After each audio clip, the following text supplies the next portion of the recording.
This is a continuation of the prior hearing, the preliminary exam, that took place on August 15th, where we heard about the woman who got up in the middle of the night to get a drink of water, heard a couple arguing outside. That argument escalated to the point she called 911. Before police could arrive, a third party pulled up and fatally shot the man that was involved in the argument. The shooter was Martez DeAndre Robinson, allegedly. The woman who testified at the prior hearing was incredibly reluctant and very emotional throughout the course of the hearing. And if you haven't watched that, I highly suggest you go back and do so. I'll put a link in the description. So this is a continuation of the preliminary examination from August. Thank you. Yeah, and I would ask the court to continue the mutual sequestration order that the court entered into last time. If the officer in charge of government is here, I don't have an objection to that individual. Yes, Your Honor, and then we'll sequester. Witnesses are hereby ordered sequestered. You're going to second call. I do.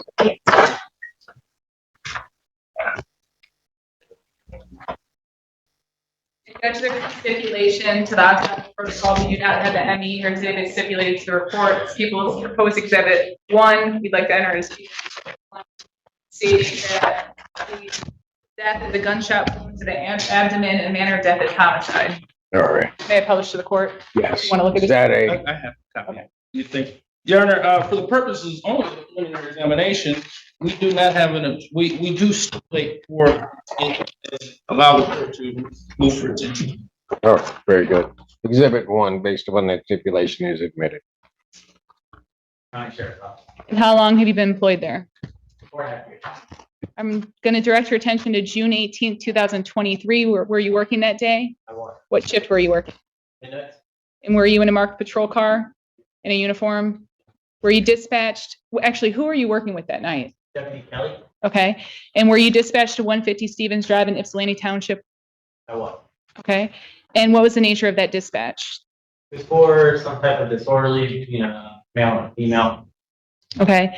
And that location, 150 Stevens Drive, is that an apartment complex?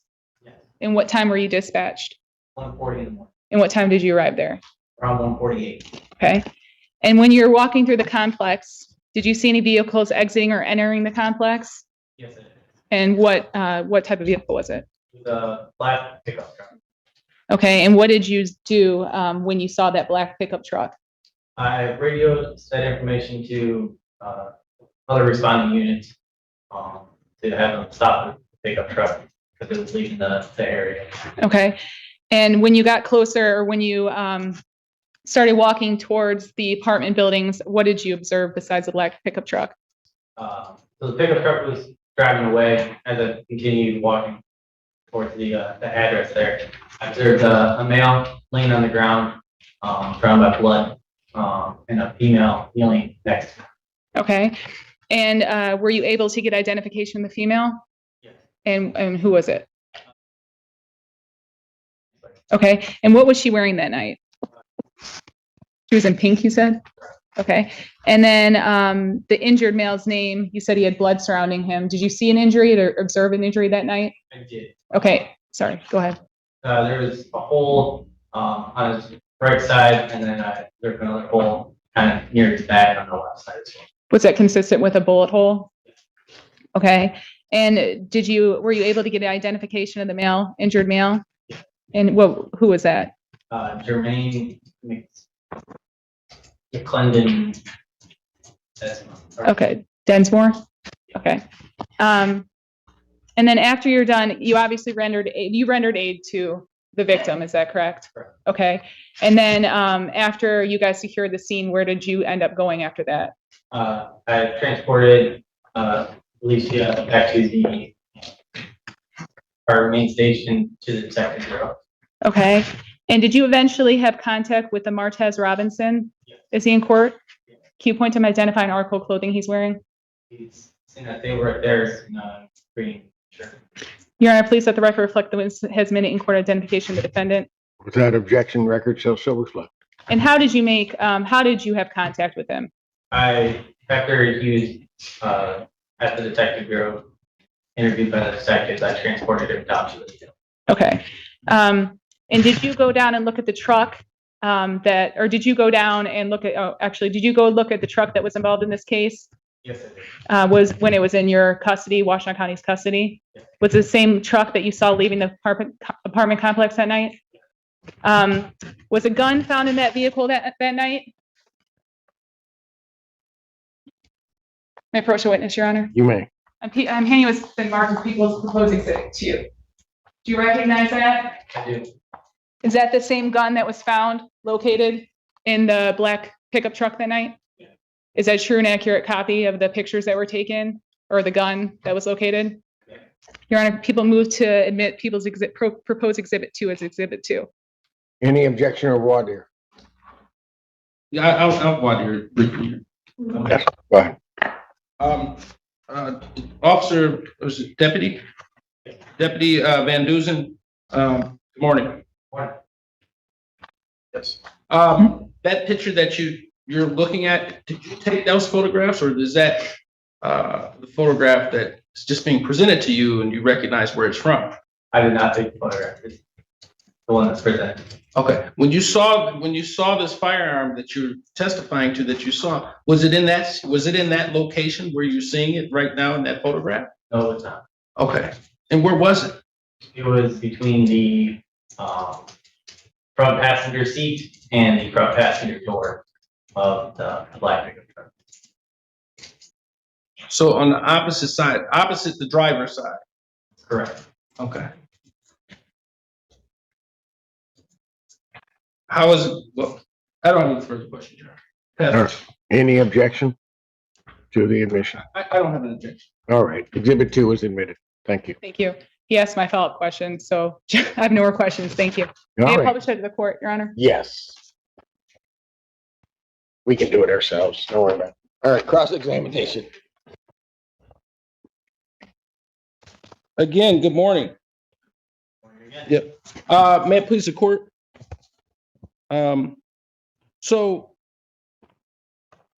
Deputy Van Dusen, would you describe yourself as well, first and foremost, I'm going to ask you some questions. If you don't understand them, let me know, and I'll try to rephrase or restate the question so you do understand. Is that fair? All right. Now, when you were involved in this investigation or approaching this scene back on June 18, 2023, that was the date, is it not? Yeah. All right. Let me ask you, if you looked at your report briefly, would that refresh your memory to that date? May I approach the witness, Your Honor? You may.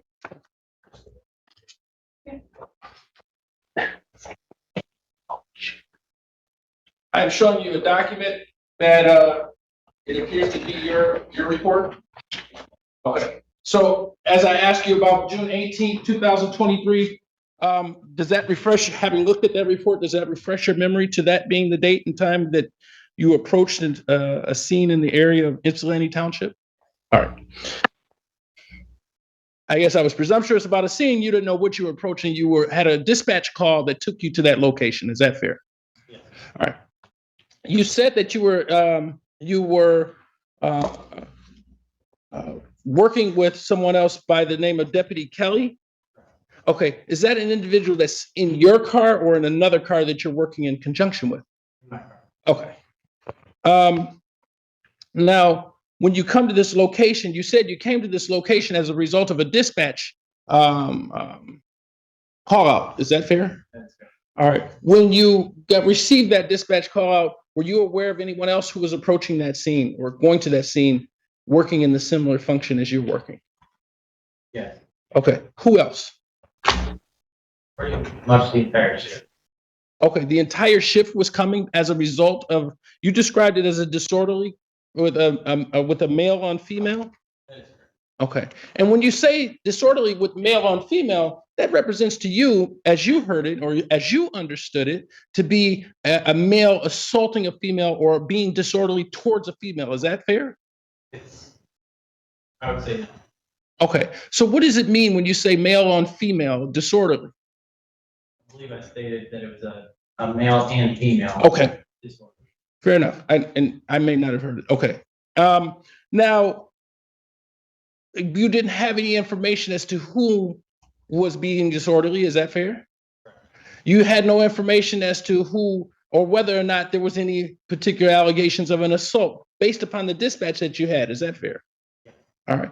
And based upon that information of a disorderly involving a male and a female, you said the entire department was coming, or the entire shift that's on the road was coming? So the original was for disorderly. As I was pulling into the complex. So, yes. Let me ask you, something's changed along the way. Correct. All right. Okay, so my question is, initially, when you got the call about a disorderly male and female, is it your testimony that all of the shift was coming to that location? Okay, not at the original. Okay. Once further information. Okay. That's when I first started.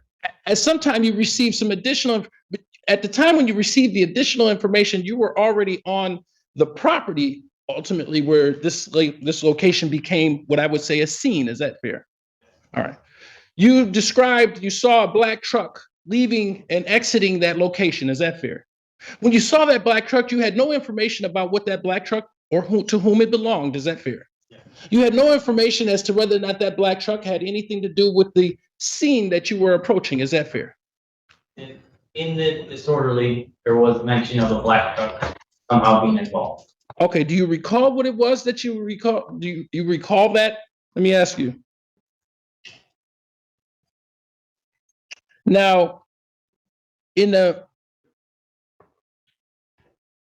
when you come into that location, you're coming in, there's an entrance, there's an ingress and egress to this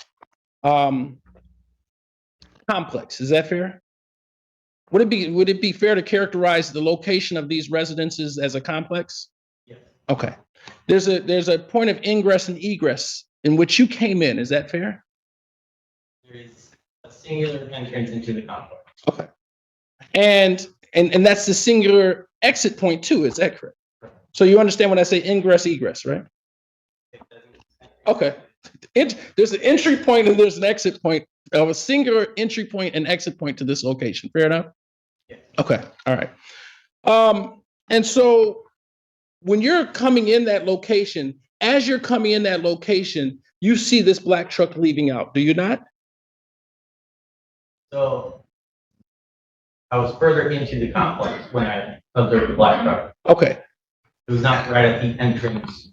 Okay. Or where I would say pulling from the main road into the complex. Okay. And you would agree, as you saw that black truck wasn't driving erratically. Is that fair? Okay. That black truck wasn't speeding. Is that fair? All right. And were you able to make a general description of whether or not that was a male, female, black, or white individual driving that vehicle? Okay. Let me ask you another question. Are you the person in your vehicle? Are you driving or are you passenger? I was driving. Okay. Now, after you saw this black truck, would it be fair to say when you saw this black truck and did you pass by each other? Like you're going one direction and the black truck's going the opposite direction than what you were traveling? I was on foot at the time, and yes, I was headed towards the dispatch location on foot. Okay. And the truck was passing. Okay. And by that time, when you're on foot, would it be fair to say that you had not received the second dispatch call yet? Let me ask you, I'll just get to you heard of disorderly conduct as the initial dispatch. Is that fair? Yeah. And at some point in time, after you get out of your vehicle, you were alerted that there was a shot fired on a dispatch call. Is that correct? That was as we were entering the complex, the updated information of the shots. Okay. Or a singular shot fired. All right. We then parked.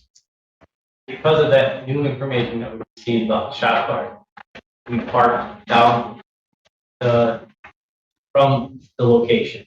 Okay. Approached on foot. Prevent ourselves from being shot. Okay. Fair enough. You took a defensive position as to your approach. Is that a fair statement? Yeah. All right. Now, when you were in this location, you indicate throughout your testimony, not only my questions, but through Sister Counsel's questions, you said that we were approaching a specific location. Did you have an address in which you knew that you were going to be approaching? Yeah. Okay. Do you recall what that address was? Or would you prefer to look at your report to tell me that? Would that refresh your memory? Yes. All right, may I approach again? You may. Thank you. I'm just gonna give you a three-page document, which appears to be your report. Correct. Okay, when you don't read it out loud, but when you're done reading, just let me know and I'll come back and get it. That's my only comment. Maybe not.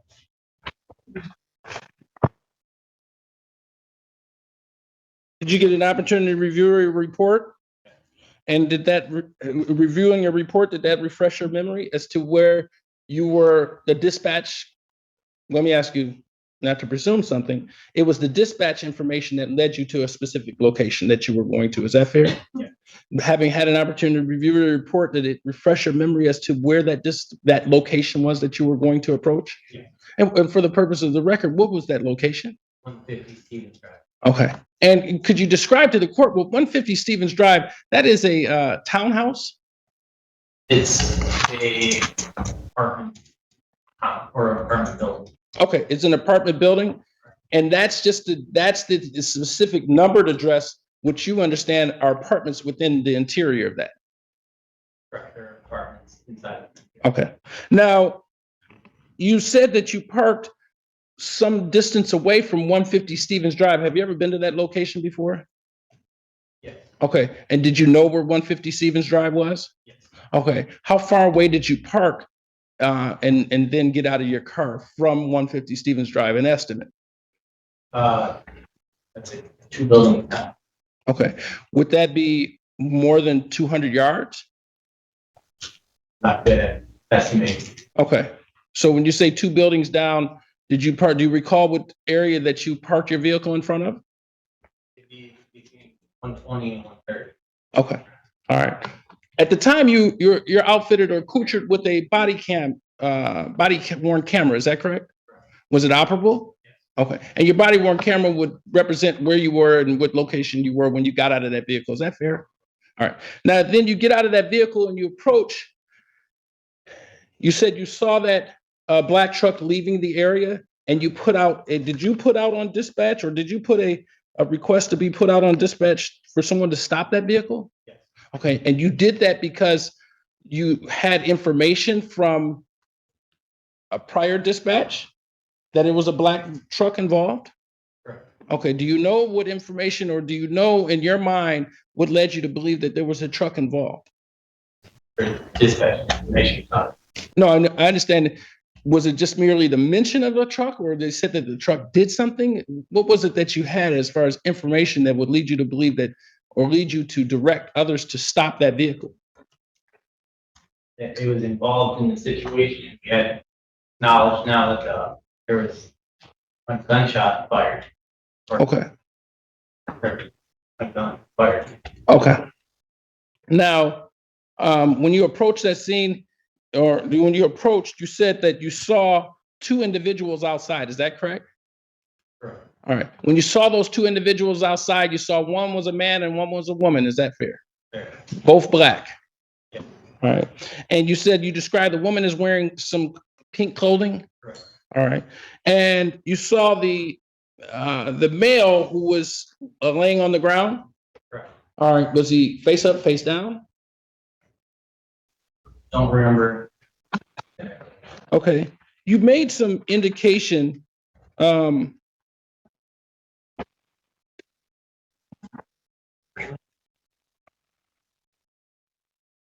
Just a moment.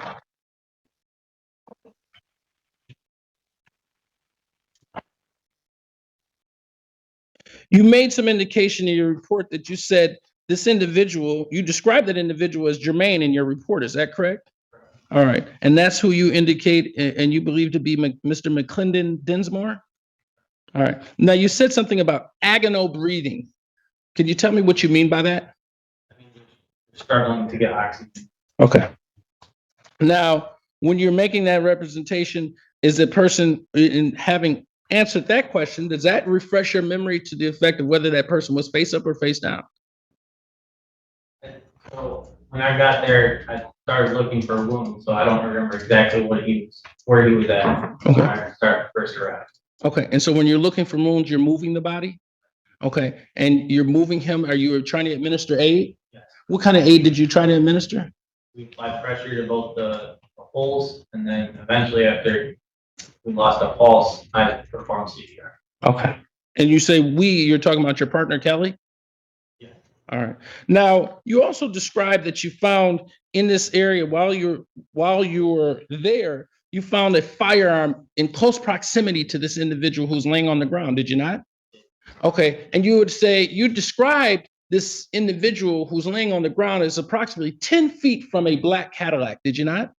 And you said sort of in between the 10 feet that was the distance between that individual laying on the ground and that vehicle, there was a firearm in between that, in that ambit of that 10 feet. Is that fair? Okay. And you then, because there was another lay person in that area, you went to that weapon and you made it safe. Is that fair? And by making it safe, you take the weaponry, or you take the firearm capability out of it. Is that fair? Or you remove the bullets. Well, Now, when you say that this weapon was within the 10 feet ambit between that individual and the car, it was closer to the individual than it was to the car, but was it not? I don't remember. Okay. As you approach this individual, would you agree that if I'm looking at this podium as the young man who lay on the ground, would the vehicle be to the left or to the right or behind him? You rephrase the question. If I'm using the podium as the young man who lays on the ground, with respect to the relevant distance and location of that particular vehicle, would that, as you approach him, would the vehicle be to the left, to the right, or behind him? So if I was walking towards the podium, And this is the young man right here. so I'd be walking towards him, the vehicle would be to my right, Okay. and the firearm would be between the vehicle and him. Okay, so it would be to that individual's right. Is that fair? It'd be to my right as I'm approaching. Okay, all right. Now, and you would agree that that weapon was closer to the individual than it was to the vehicle. Is that fair? Again, I don't remember exactly where the that. Okay, If you review the body camera, you can see exactly where it was placed. okay. As you approach that individual, did you see, I understand your focus is on, your job as a law enforcement is preservation of life. Fair enough? Your safety, then preservation of life. Now, I understand your focus is on this young man who's laying on the ground, but as you approach, did you see this firearm that was between him and this vehicle? Okay, all right. It was in plain view, in other words. Okay. Now, when you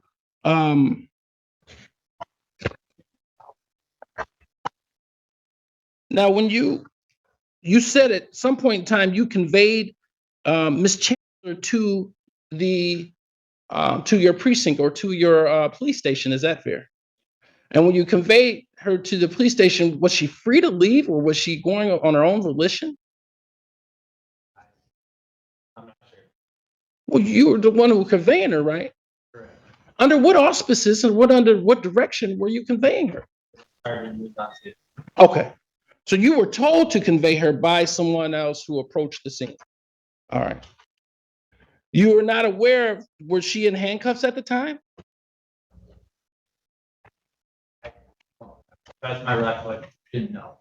Okay.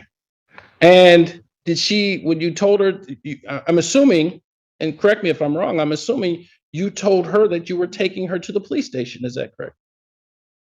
Again, I don't remember, but I would assume. Okay. All right. And you would agree that you had some information and you recognized that at the time and prior to leaving that scene with Miss Chancellor, that you believe that her parents arrived at that scene. Is that correct? Okay. At the scene where this event happened. at 150 South Stevenson Drive? I know they showed up at our station here. Okay. All right. Now, you don't have any recollection of parents showing up at the location itself. Is that fair? Yeah. Okay. When you escorted or when you took Miss Chancellor to the station, did you pat her down before you put her in? Was she in your vehicle? Yeah. When you took her down to the police station, did you pat her down? Did she go willingly? You recall whether or not she refused to go? Okay. After you took her to the station, did you take her in? You took her into the police building, into the detective bureau? Okay. Did you have anything else to do with her at that point? When she was in the detective bureau, when she was in that particular building, do you recall whether or not at that point in time whether she had handcuffs on her?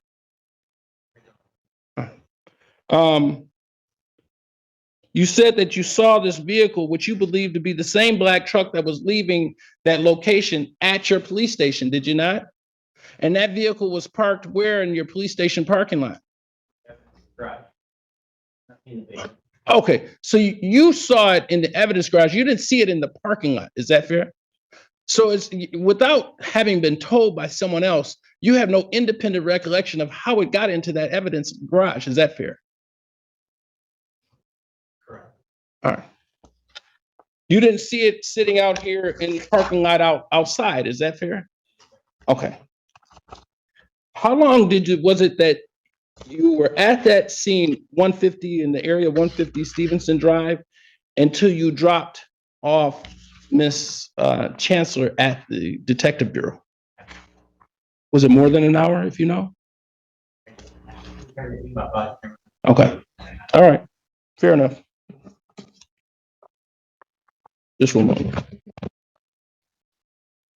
Yeah. Couple of questions, Deputy Van Duzen. In that vehicle, you said that you saw this firearm in the passenger side area of that vehicle. Is that correct? Correct. All right. Were you told when you saw that, and you saw this when this vehicle was in the evidence area garage in your department, is that correct? And when you saw that vehicle, were you given any information as to anything having been unsettled at the time that you went in and looked in that vehicle? Do you know what I mean by that question? Like if the vehicle was searched prior to? Correct. I was not informed of. Okay. Based upon your position, you would assume it had been by that time. Is that fair? Based upon your experience and training as an officer. It depends on the situation. Sometimes they don't search on. Okay. All right. Now, when you looked into that particular vehicle, you also saw a lunch bag, a plastic bag, a lunch bag in that vehicle. Did you not? Okay. And going back to that scene, when you approached that scene, were there other officers already on scene when you approached? Yes, I'm sorry, I jumped back to that. I'm sorry. Let me ask you. So when you initially got the dispatch call, you went to the area of 150, or you were driving in the area of 150 Stevens Drive, correct? And when you got to that location, were there other officers there, or were you and your partner the first to arrive? How long after you arrived did the other cars start coming? Okay, but it would be displayed on your body cam. All right. Thank you. I don't have anything further. Any redirect? I have no more questions, Your Honor. All right, thank you, Deputy. Appreciate it. Bless you. Oh, thank you. You may call your next witness.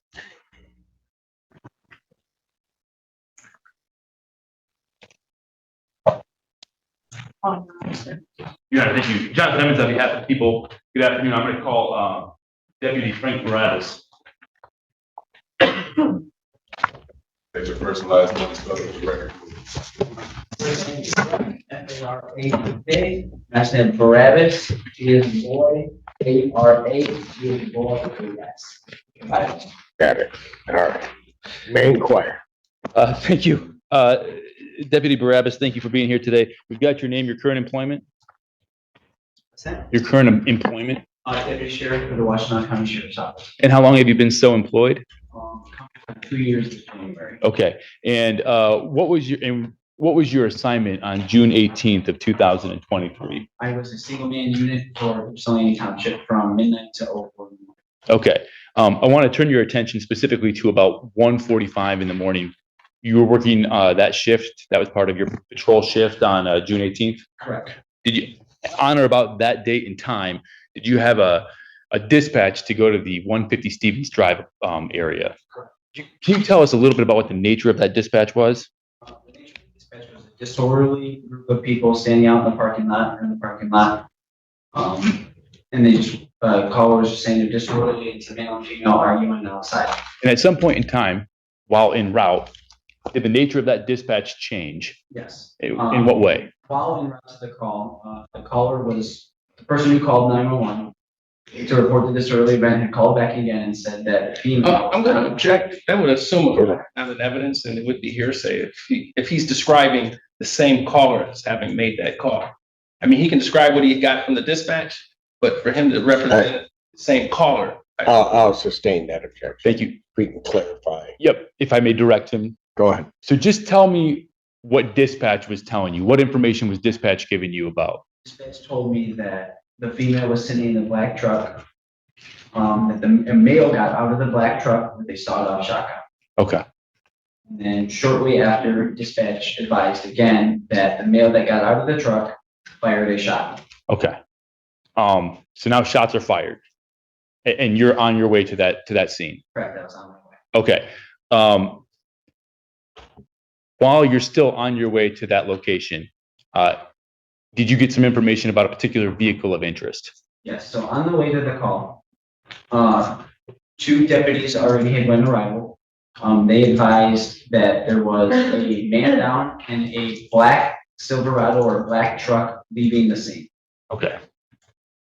When you get this information, do you recall about where you're located or how far away you are from that Stevens Drive? I believe I was northbound Mansfield at the intersection of Congress. when that information came out. And what street does Stevens Drive intersect with? Congress. Okay. All right. And so do you turn on to Congress? Correct. I start going westbound or southwest on Congress. Okay. What kind of vehicle are you driving? I'm driving a fully marked Washington County Patrol Vehicle Ford Explorer. Okay. At this point in time, given the nature of the dispatch, are your lights and sirens activated? Correct. They were. Is you've got a dashboard camera? Correct. Is that operational? Yes. Have you had an opportunity to review that dash cam footage or at least the relevant portion of it prior to your testimony today? Yes. Do you believe that the dash cam video that you reviewed is a fair and accurate recording of the incident that you were involved in that during that shift? Yes, sir. As you come down Congress, do you encounter a black or a dark colored Chevy Silverado? Yes. Okay. Explain to me those circumstances. I was going southwestbound on Congress, approaching the Stevens Drive. As I was approaching Stevens Drive, I observed a black and newer model Chevy Silverado exiting the apartment complex. Okay. In what direction was that vehicle heading in relation to you? The vehicle started going northeastbound, Okay. the opposite direction of my travel. All right. And so how did you pursue the vehicle? I pursued the vehicle by it was in a spot where I saw it close enough to where I was close enough to the entrance of Stevens Drive. So I used this entrance of Stevens Drive to turn around and get behind the vehicle. Okay. Your Honor, with well, at this point in time, I'm going to move to publish. It's a 26-minute long video. I'm going to skip through the relevant portions of it. I'm going to move to publish the first part of that video as Exhibit 3. It comes in, Your Honor. Yeah. Okay. Thank you. I'm sorry for not standing. No, that's fine. And if I should be plugged in. Oh, great. Thank you. Yours is working.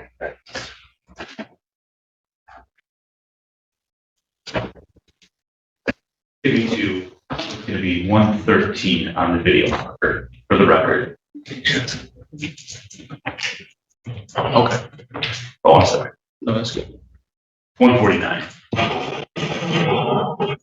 Stephanie Van Duzen, we see here, right here on this video, you're able to see that on the monitor in front of you? Is this that vehicle that you're speaking about, that dark pickup truck? Yes, sir. That's Okay.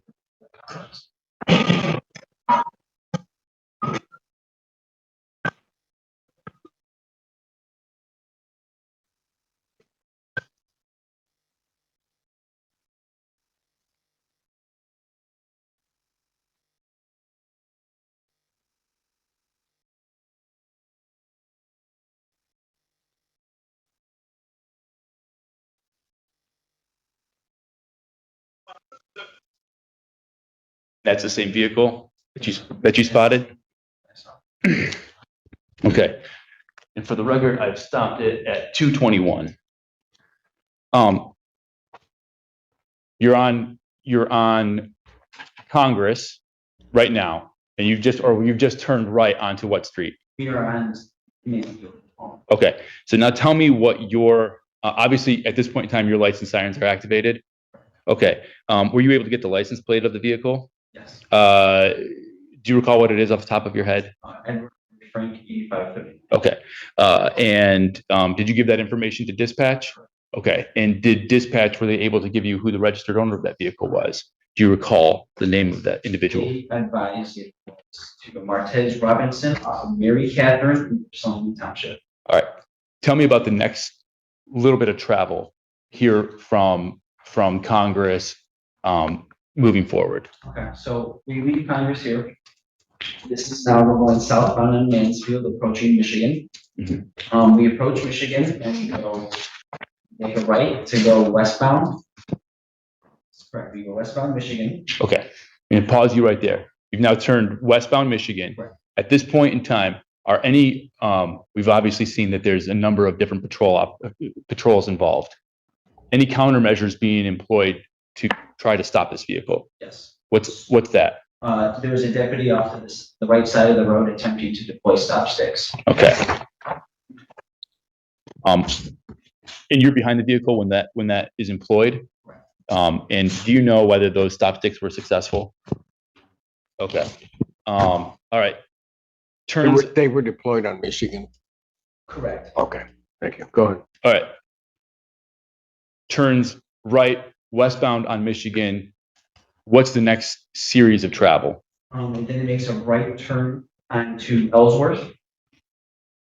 Okay. It also makes another turn to go back eastbound, I believe, or northbound on Hewitt after it turns off Ellsworth.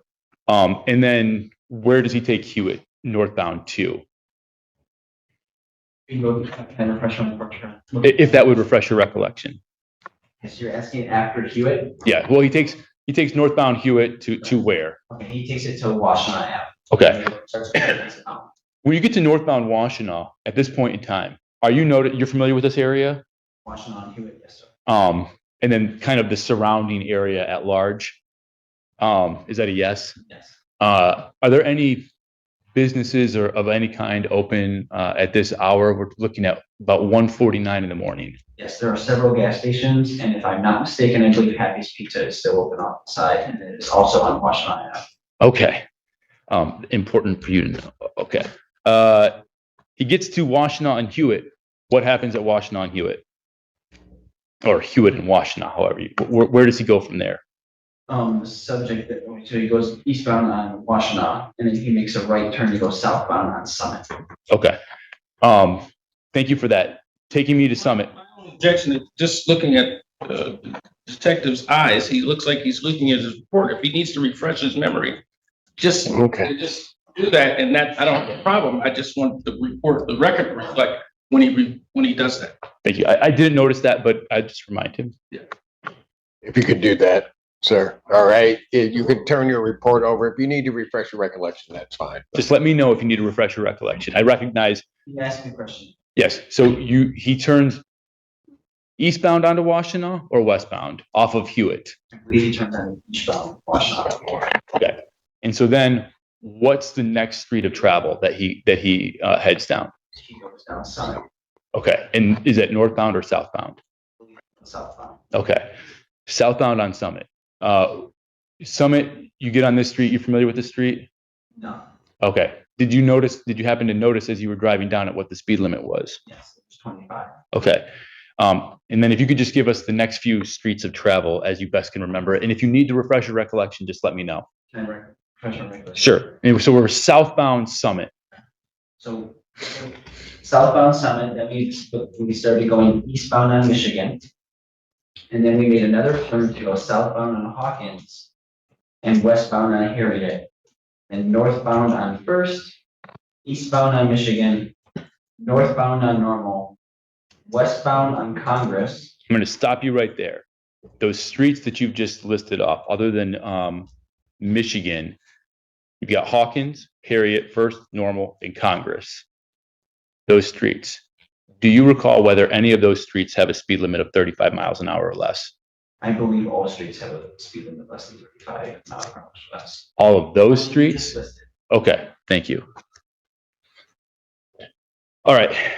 Then I'm sorry, after Congress, what's the path of travel? After Congress, Yes. I believe the subject goes back down south on Summit again. Okay. And then what's he do when he gets to Summit? Where does he turn? I believe he makes a right turn to go westbound on Woods. Okay. Now you have some kind of navigation device in your car, is that right? Anything uniquely remarkable about this neighborhood of Woods Drive? Yes, when I came up to the area and I got into the Woods Drive, I could observe on my GPS is mounted on my glass that it was essentially a dead end with only one entry and one exit. Okay. And so what is that informing you of now that he's turned into this neighborhood? Then he has to go back out the same way that he came. Okay. Ultimately, how many times? It's just the two roads, right? Correct. Did you name the second road? It's Woods and Pleasant. And how many times does he ultimately go around this loop? He does 2 circles. Any countermeasure is going to be employed while he's in this neighborhood. Not on the first loop, but on the second, yes. And what are those? Stop sticks are deployed at the corner of Woods and Pleasant. Okay. And I believe there's another stop stick set up at Woods and Summit. Okay. And are these the second use of these pair of stop sticks? Are they effective? I can confirm that the first set in the circle. The Woods and Yes, Pleasant, Woods and Pleasant was a good hit. Were effective. and whether or not you don't know whether the second set was. I do not know. Okay. I'm going to play the video for the record. 1319 is where I'm at. And this is, you're paying attention to the monitor. This is you entering or within that Woods neighborhood.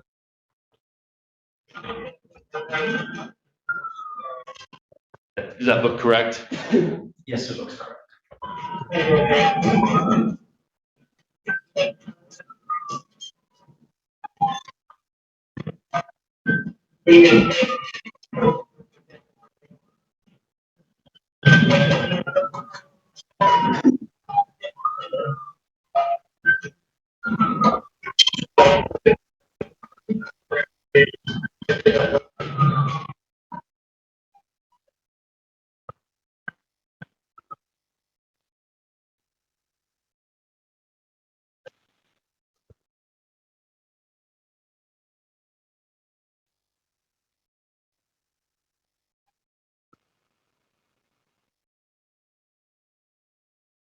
And now doing the second loop.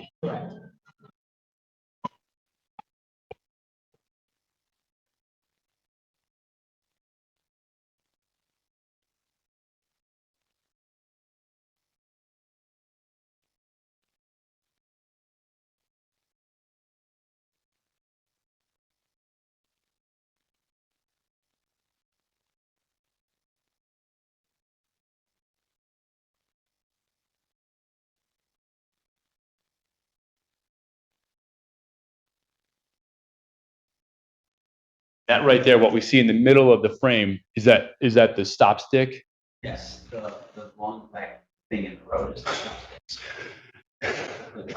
sticks. Thank you. And on the left side, you see like on the easement there in the grass, that's the employing deputy? Correct, Okay. All right. And then you said that this was effective? yes. Okay. After this stop stick is employed and hits, what does the vehicle do? He exits, Woods Drive. back Okay. on the Summit. Okay. And where does he go from Summit?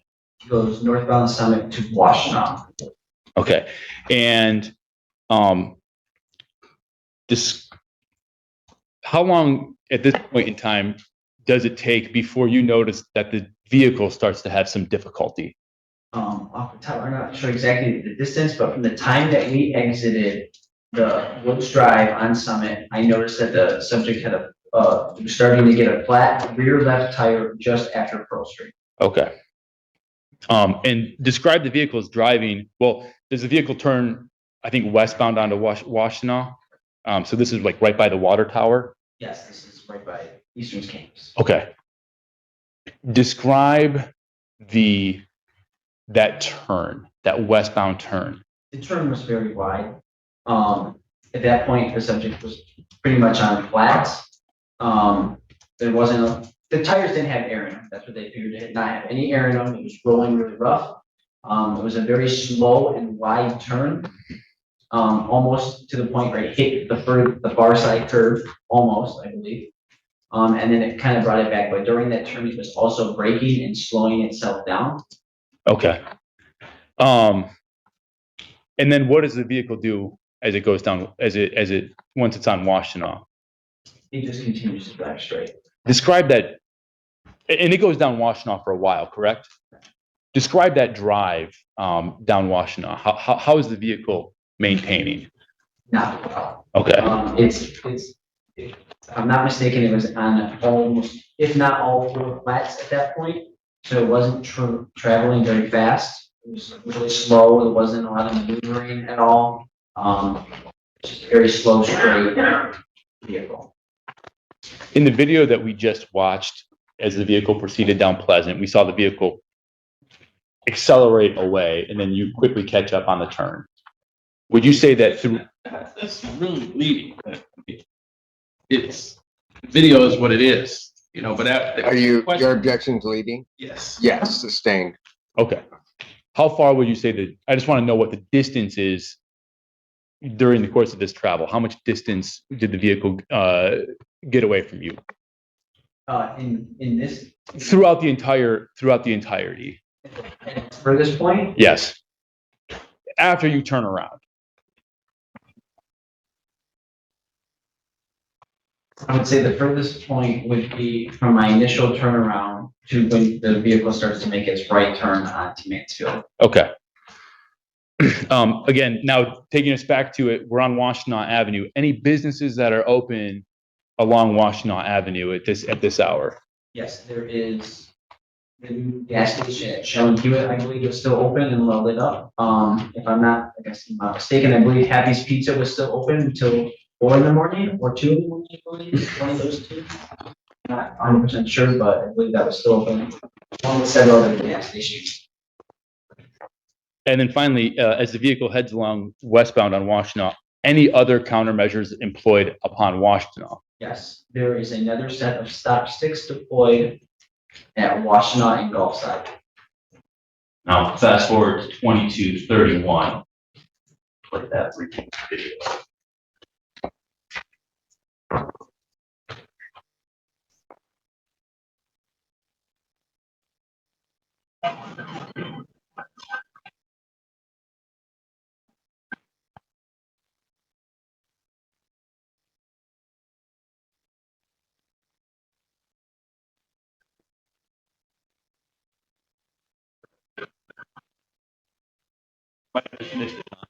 Yeah. It's coming up. It's coming up. What?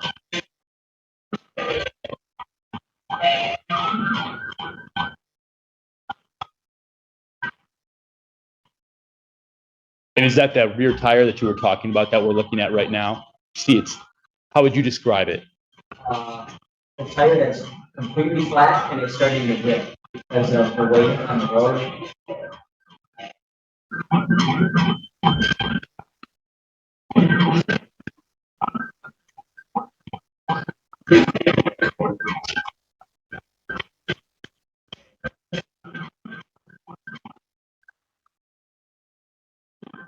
That's the stop stick I think that he just went over. Third set of stop sticks hit. Ultimately, where does the vehicle finally get off Washtenaw Avenue? Stop at 2342. It takes a right turn into the Station 1 parking lot, and then it comes to a final rest outside of the juvenile detention center on the right side. So right out here in the rear parking lot of the courthouse. How would you describe the vehicle's condition as it turned into that parking lot? No, absolutely no air in the tires at all, almost completely on the rims. And you describe where the vehicle came to rest. Does the driver ultimately get out of the car? Yes. Okay. Did you maintain, at least for the majority of this until maybe the very end, the primary or lead position in the pursuit? Obviously, there are multiple other units engaged. Do you approach the driver at all once the vehicle comes to rest? Yes, I begin my approach to the driver. Okay. And you get relatively close to him? Yes. And is that somebody, the driver of that vehicle, is that somebody who you see in the courtroom today? I just need you to tell us and point to him what he's wearing. He is sitting over there on the desk. He's a black male wearing all green with a white t-shirt and a goatee. And ultimately, that individual is then taken into custody by other officers. Correct. Thank you. I'm going to play the last little bit of the video, moving to 2614.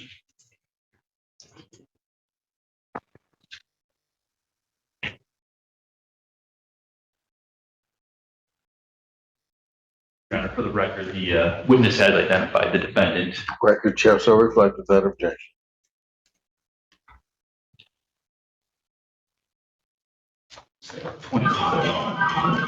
And this is just outside 14A1, is that right?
That's the person that you've identified as the defendant.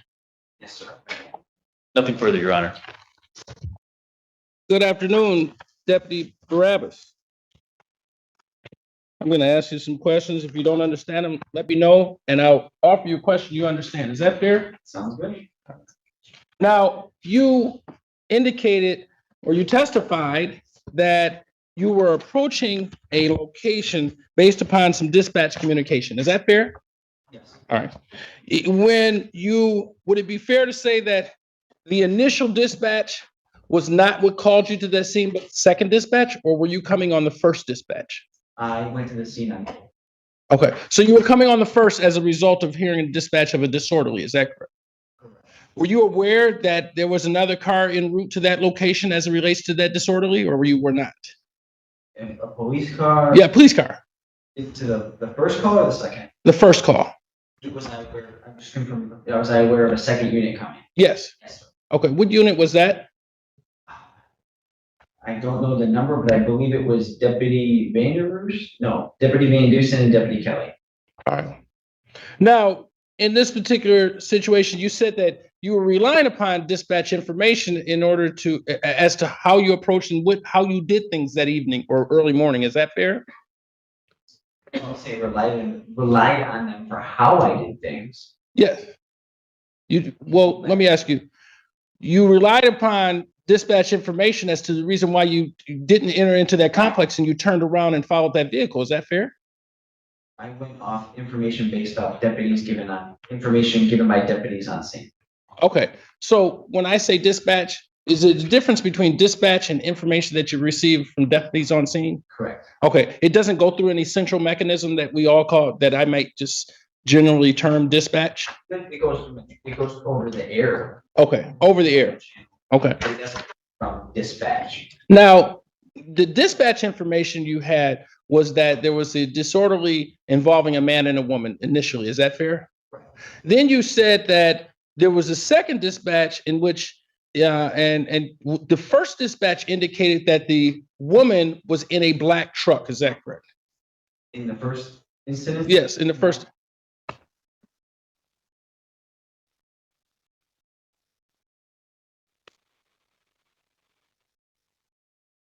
Now, you indicated in your report, there's two areas in your report where you talk about two different areas of dispatch information you have. Is that fair? Can you elaborate, Mike? Right. In your report, in your initial portion and in your first paragraph of your report, you would agree that you indicated that dispatch advised that parties were back on scene and arguing in the parking lot again, and that the female involved is now sitting in a black truck in the lot. Right. Okay. The second call. Okay. Does it reference that it's the second call in this particular report that you wrote? Can I review? Would reviewing your report refresh your memory? Yes, please do. And anytime, as the judge indicated, I just read, when I say, and I sort of stop you, all I'm trying to do is make the records reflect that you're reviewing a report. That's fair enough. Okay. I wrote in my thing that I was dispatched to an area of Stephen Drive for a return trip to the area, indicating that it was my second time going. Okay, so you had been out there earlier. Right. Oh, okay. When you came out there earlier, there was another, so would it be fair to say that you received, would it be 3 dispatch calls? No, 2. Okay. Now, would you agree in the second paragraph of your report, it indicates while en route. Is that fair? And you would agree that as you've been trained to write reports, you write in the best you can in a chronological fashion, do you not? Sort of as things progress, that's how I write and memorialize what transpired. Is that fair? Yeah. All right. And you would agree that in this second paragraph, which would lead us to believe, based upon if you wrote this in a chronological fashion, that you got another dispatch call while en route. Is that fair? Would looking at your report refresh your memory? Please, please do. Are you asking about my second paragraph? Yes, please. Okay. So what's your question again? So now you'd agree that we're while en route, as you indicate, while on my way to call dispatch advised, that is a second dispatch call. Is that fair? No. So when you say dispatch call, Can I just stop for Yeah. a minute? Because I want to make sure I'm not getting confused. There, as I understand the testimony, there are dispatch calls and then there's over the air, Correct. right? I haven't gotten to over the air yet. Well, I think you may have without knowing, because I think you're asking about a dispatch call, but you're calling it a dispatch call. I think it's information he's receiving over the air. And that's why I want to make sure I'm Okay. not confused. Okay. Counsel, I don't mean to interrupt your crowd. No, I'm just that's fine. saying, I just want to make sure. All right. So now, were you in that second paragraph? when you indicate while on on my way to the call, so that's a call dispatch that you have, you're referencing that are in the first paragraph. Is that fair? Referencing that I was just dispatched to Stevens Drive. Okay, fair enough. And that information came out about a mail. This is over the air that you received. A mail came out of the black truck. Is that correct? Correct. Okay. You would agree that that information didn't say whether or not that female was in that truck or not. Is that fair? At that time, yes. Okay. All right. Now, did you memorialize the initial run that you had in that particular, when I say run, you got to, let me strike that question. In your report, in that first paragraph, that would be fairly to characterize that as the second dispatch call that you received on that particular tour of duty you were on. Is that fair? Yes, it was the second dispatch call to 150 Stevens. Correct. Do you have, or did you memorialize in a report the initial dispatch call that you received to that location? The first one? Yes. Yes, I believe I got a CFS report. Okay. Do you have that with you today? Sir. Okay. That's not part of this right here.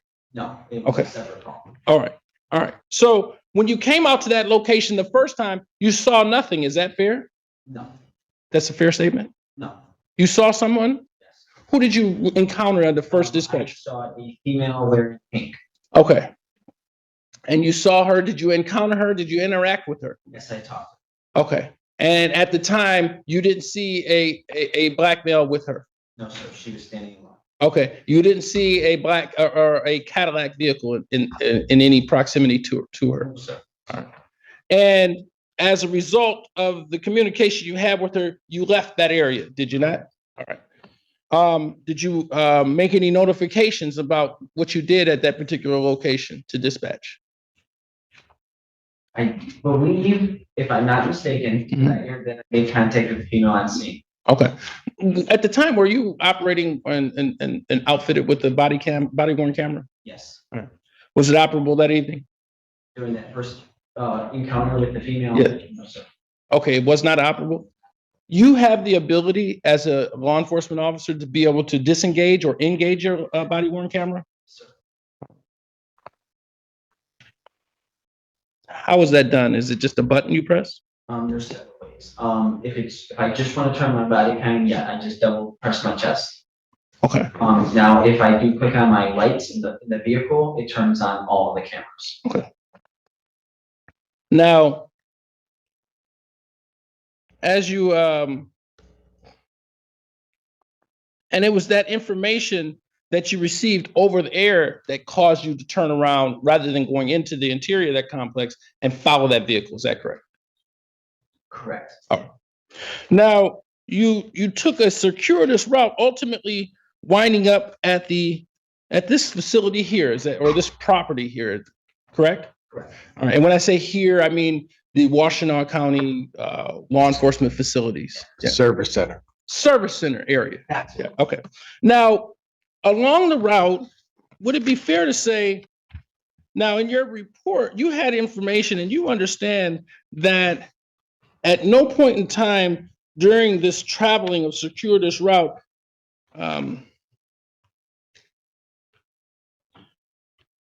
that this vehicle ever went faster than 50 miles an hour during the course of you following this vehicle. Is that fair?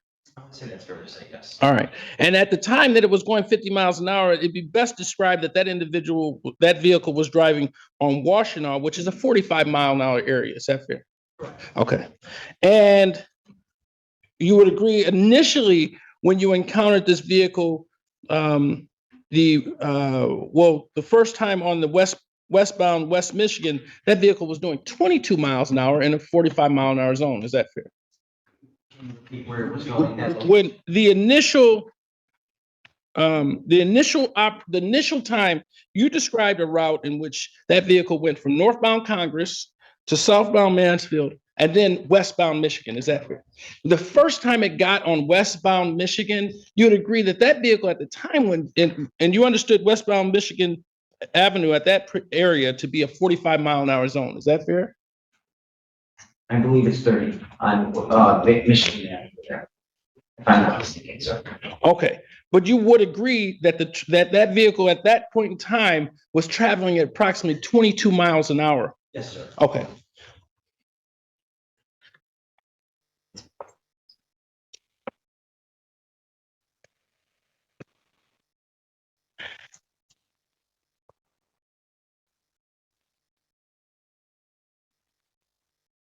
It would be fair to describe this vehicle as not using excessive speeds. Is that fair? Okay.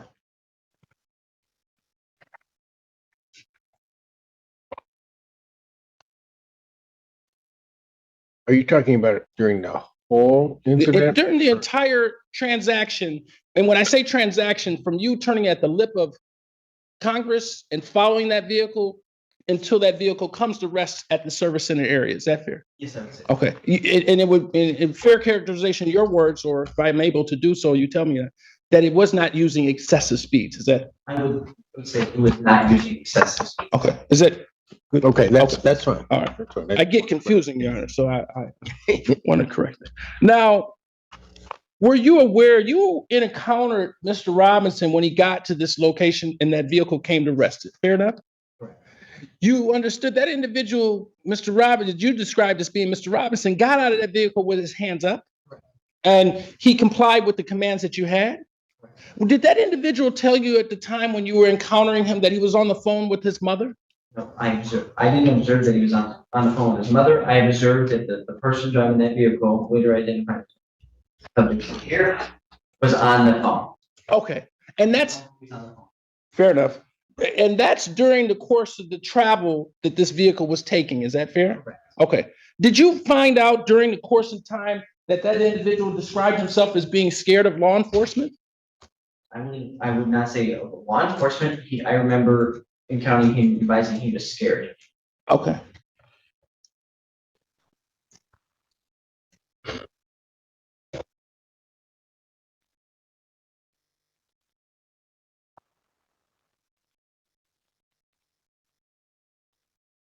Oh, when that vehicle approached, and I believe it was the first, let me ask you a general question and correct me if I'm wrong.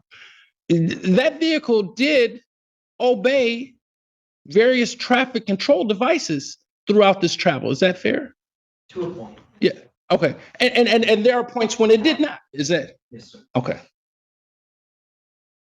Throughout the course of travel of this vehicle from that point of Congress ultimately to the service center, that vehicle didn't cut off any other passenger vehicles. Is that fair? Did you ask me? Yeah. About the vehicle? Yes. I do not believe so. All right. Although disobeying what you believe to be other multiple scout cars and vehicles that other law enforcement vehicles with their lights oscillating and their sirens blaring. Is that fair? It disregarded. Oh, yes, sir. All right.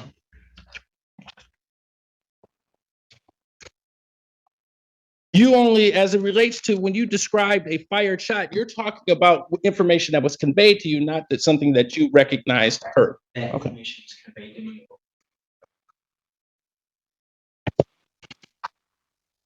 And so if that were correct, because I got off on the wrong foot also, there were 2 dispatch calls and 1 over the air in your initial approach to that location of 150 Stevens Drive. So there was. I take it back. Let me ask you a better question. On your second approach, there was a second dispatch call and an over-the-air communication from law enforcement as you approached going to I 156. was initially dispatched back to the location. Right. And while en route to that location, information kept coming over the radio. Okay. And when we say over the air, it continued to be over the air communication as you're driving throughout the area of incident. Okay. Just one moment. Were you, when Mr. Robinson expressed to you that he was scared, did he indicate to you that he had previously been injured by law enforcement in Ypsilanti? I do not recall.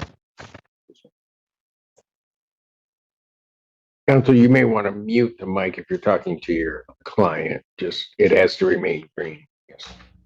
Did he indicate to you at any point in time about a lawsuit against Ypsilanti police officer? Okay, thank you so much. I don't have anything for you. Any redirect? Just a moment, Your Honor. No further questions. All right, you may step down. Thank you, sir. Any additional witnesses for the people? No, Your Honor, we rest. All right, any witnesses for the defense? No, we do not intend to call any witness. Do I have a motion? Thank you, Your Honor. I believe it's a question of fact for the trier facts. I believe by probable cause standard, we have proven counts 1 through 3. And we ask you to bind the report, or is there any further argument for rebuttal? All right. Mr. Perkins. I am looking for my face sheet. All right. Well, let me say this, Your Honor, if I may it please the court. Your Honor, I do believe the only thing that has been proven is that there was a shot. There's an individual, a young man who I believe expired as a result of being shot. There is Mr. Robinson's vehicle that is ultimately searched and a firearm is found in that vehicle. I don't recall any testimony that there's any relationship to that weapon in that scene. Although as an officer of the court, I'm not here to represent something that doesn't exist. I'm just saying that the proofs that you have before you, although they may align themselves, I just don't think that there's enough evidence to say that they've satisfied that a homicide has been committed. We understand that a death has occurred. That's it. Now, as it relates to the other elements or the other counts in this particular case, given the nature and given the more clear testimony than some of my questions from Officer Barabus, this is not a person who's fleeing and eluding. This is not a person that is trying to evade. This is a person who is leaving an area in which I think there's information, at least sufficient information, that a death occurred, but not a person who was trying to escape law enforcement. Where did this vehicle ultimately come to rest? This vehicle came to rest at the service center. This vehicle came to rest in an individual, as we have on the record at the very least, an individual who described themselves as being scared based upon the testimony of Officer Barabus. So I think this is a conundrum of sorts, Your Honor. This is not a homicide that I believe has been proven or established even by probable cause standard. We have the information, as you may recall, from the lay witness who described, as you recall, this lay witness did not see and did not testify that she saw the shooting occur. All she described, albeit dispatch information that we have from officers, they're only relying upon that, and I'd ask the court to only rely upon it as to accepting that information as to why they did what they did, not as substantive evidence as to what transpired at that particular location. So based upon all of those things, I don't believe that the government has established by probable cause standard count 1 of an open homicide. I think that they have a very serious problem. That doesn't mean that they can't try to rewrite this, but at this point in time, they have not established that. Nor do I believe that they have established the fleeing and eluding in this particular matter. I will remain silent as to the other count. So again, and allow them, I'm not saying I agree with it, and I'm not saying that it's a question of fact, I'm just remaining silent. So thank you so much. I have any questions of the court? No, not at this point. Any response from the people? Obviously, who was the first witness that testified was at a different time in front of the court. She did say she saw this defendant exit from a black truck. He was crouched down between cars, had what she appeared to be some type of shotgun or sawed-off shotgun in his possession. The same similar type of gun was found in his car after he fled and eluded from police. I mean, if you want to say that he was driving to turn himself in and he was going slow, he could have ginormous parade route to get there, went over stop sticks. Literally, his car was disabled by the time he got into the Washtenaw County Sheriff's area. So I believe by probable cause standard, based on the prior testimony from our lay witness and the 2 officers that were here today, that there's a probable cause that this defendant did in fact shoot Mr. McClendon's size warrant. So I'm asking to bind it over. Anything additional, Mr. President?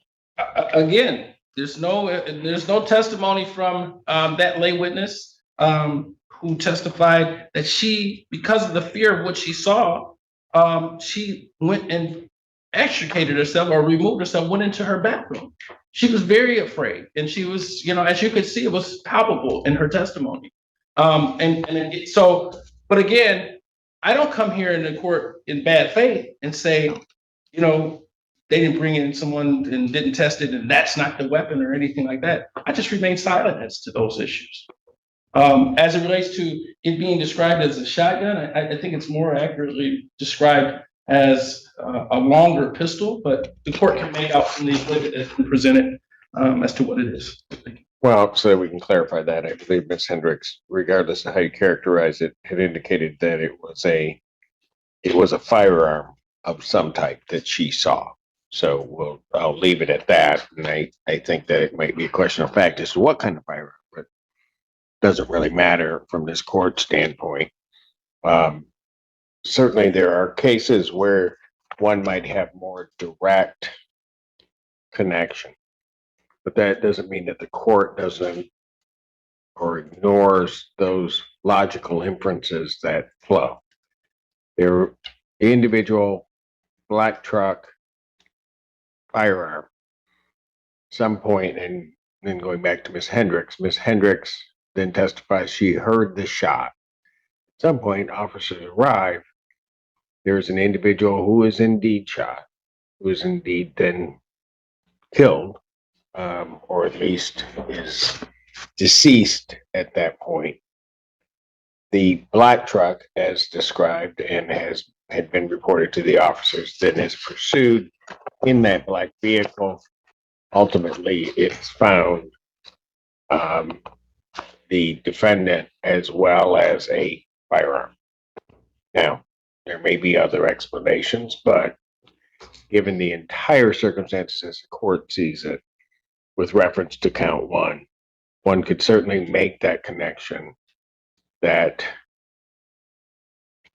the individual who was in that black vehicle with that firearm indeed shot the decedent in this case. I don't think that's a huge logical leap, particularly given that one can also take into account the defendant's actions after the officer Barabus is behind them. Taking all of that into account, as to count one, the court does believe that the people have indeed sustained their burden of showing that the crime of homicide has occurred and would bind a defendant over on count one.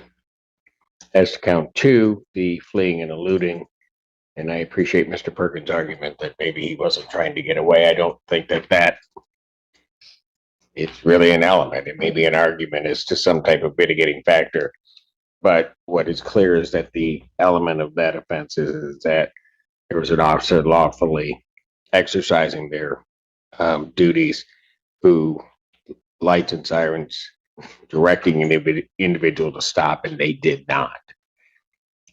That is clear from the video. It is clear also from the testimony.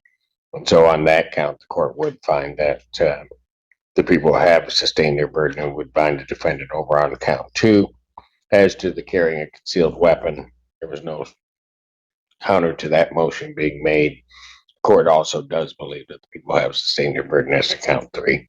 So the court would bind the defendant over on all three counts to stand trial. Your Honor, may I?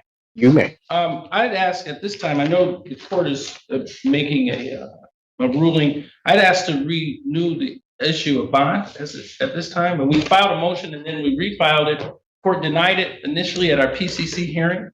Courts had an opportunity to review this and hear the testimony in this particular matter. I don't think bond is appropriate for this individual. it is a homicide. It is a very serious case, but we have an individual who has minimal prior record. He has acquired, I believe it's a alcohol-related misdemeanor that he had in his background. He's employed and was so employed by the University of Michigan up until this day. And he has a plethora of letters, including supervisors and his family who's been present in court. I believe that there are certain circumstances as it relates to bond. I mean, whether you take it from the federal perspective or from the state perspective, you want an individual to return to court and not be a danger to society. That's essentially what you want. This individual has a microcosm or a snapshot of his life that unfortunately plays out, that has to play itself out in the circuit court in Washington now. But at the end of the day, you do have an individual who, or you see an individual and you know that there's evidence that there's a firearm that was, there's clearly, and I think that the court, understanding how this is going to go, it's a clear argument and a sufficient argument of a self-defense claim in this particular matter. And based upon all of the factors, I think in this case, I do believe, and I don't believe that the presumption is great or proofs are great and the presumption is evident, or however, if I'm transposing it inappropriately, but nonetheless, my argument is this individual should be afforded a bond. There are set circumstances that the court put in place to give him a bond. He doesn't have to just waste away without being able to provide for his family, go back to work and defend in this particular case. He has no habeas history. He has a history, and I think most relevant as it relates to the issue of flight. And I think that was what the prosecution said.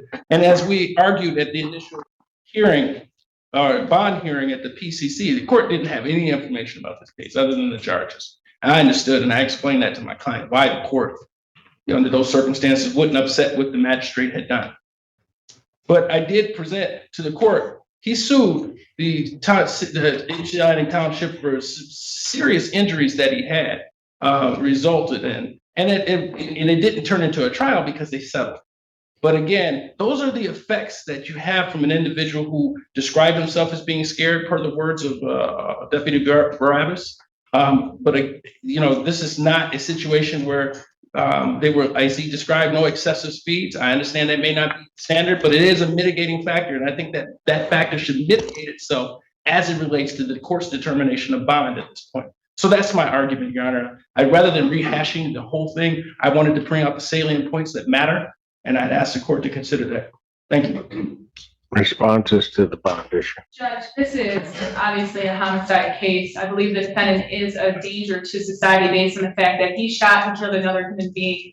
And instead of staying there, he left the scene. He didn't even render aid, did nothing. He left the scene and then took off on a 27-minute fleeing and elude from police. And you can say he was driving slow and he was abiding by laws, but they had to disable stop sticks.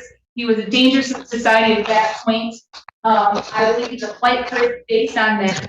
He had 5 prior police contacts other than the Ypsilanti lawsuit, and he didn't flee in any of those circumstances, Judge. So to say that now is disingenuous. I'll use that as an argument, besides the fact that he was scared. I'd be scared too if I killed somebody. So that using that as an argument that he's scared of police because he had a prior lawsuit is not true, given the fact he has been pulled over by police 5 times and didn't flee in those circumstances. So I ask you to keep on the same. Yeah. Well, Your Honor, the prosecution wants it both ways. She said, I would be scared if I had just shot somebody.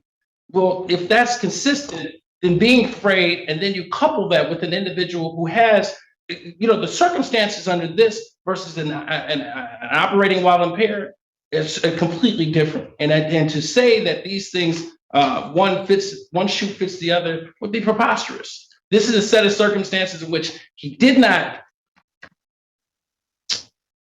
from a colloquial perspective, albeit not legal, but again, that mitigating issue, did not flee. He drove ultimately to the police station. The officer is describing this individual. Counsel, I'll let you go on, but yeah, I mean, as I was watching, and I haven't seen the whole video, but just those portions. How many police vehicles with their lights activated and stop sticks can an individual go over and pass before the court concludes that, albeit slowly, is trying to avoid law enforcement?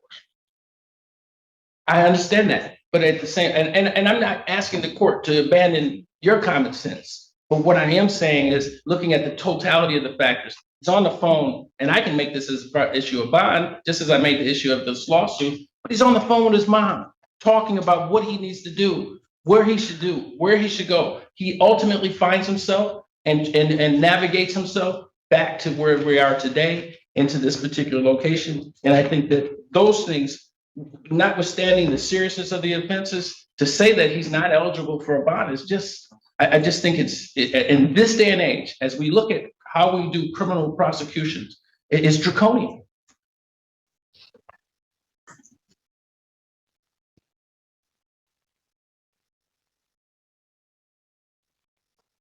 I think, however it occurred, and the courts listened to the testimony, and while it might be from there might be self-defense issues or other issues that come forth, but from what the court sees in this case, the only thing that's draconian is the slaying of Mr. McClellan Densmore. That's the only thing that I see that is draconian in this entire thing. I don't see this defendant's bond, if he's denied bond, as being draconian at all. In fact, our laws are set to certainly give individuals a reasonable bond, but in certain circumstances, individuals should be denied bond. I believe that despite what has been presented to this court, that indeed this is a circumstance where a bond should be denied. I have an individual where I have a death. He is leaving the scene of that death. There's a firearm in his vehicle. And regardless of talking to mom, regardless of what might have been a prior loss, regardless of that, it is inexcusable that others were then continued to be placed at risk, including law enforcement officers, as they were going after this individual, and at each location that he passes, because he went past locations that just people are out doing whatever they're going to do. Happy's Pizza, the gas station, all of those places with law enforcement behind him. Past that location of Washington Golf Site twice. And while it didn't happen, that does place people at that location at risk. I see that given that that's what the defendant ultimately was doing that night, I think that the defendant does pose a significant risk to the public and poses a danger to the public. So therefore, respectfully, I will deny the defendant's request for a bond reduction. Bond will remain as denied. Defendant is bound over. Counsel, on the information, do you waive formal? At this time, Your Honor, we waive any formal reading. Stand Mr. Robinson mute and respect the escort court to enter not guilty plea. Defendant having waived formal reading, standing mute to all three counts. Court will enter a not guilty plea. Pretrial will be set for December 6th at 1:30 p.m. with Judge Conlon. December 6, 2023, 1:30 before Judge Conlon. Thank you. Thank you. May I approve consent? Yes, it was, Counsel. Counsel, and may I just say this? And while I have certainly ruled against you on these matters, I think Mr. Perkins, and I will just say this out loud, I think if younger attorneys were in the courtroom watching how you handled yourself during these matters, they'd be well served. Thank you. You've done well done. Well done, sir. Thank you.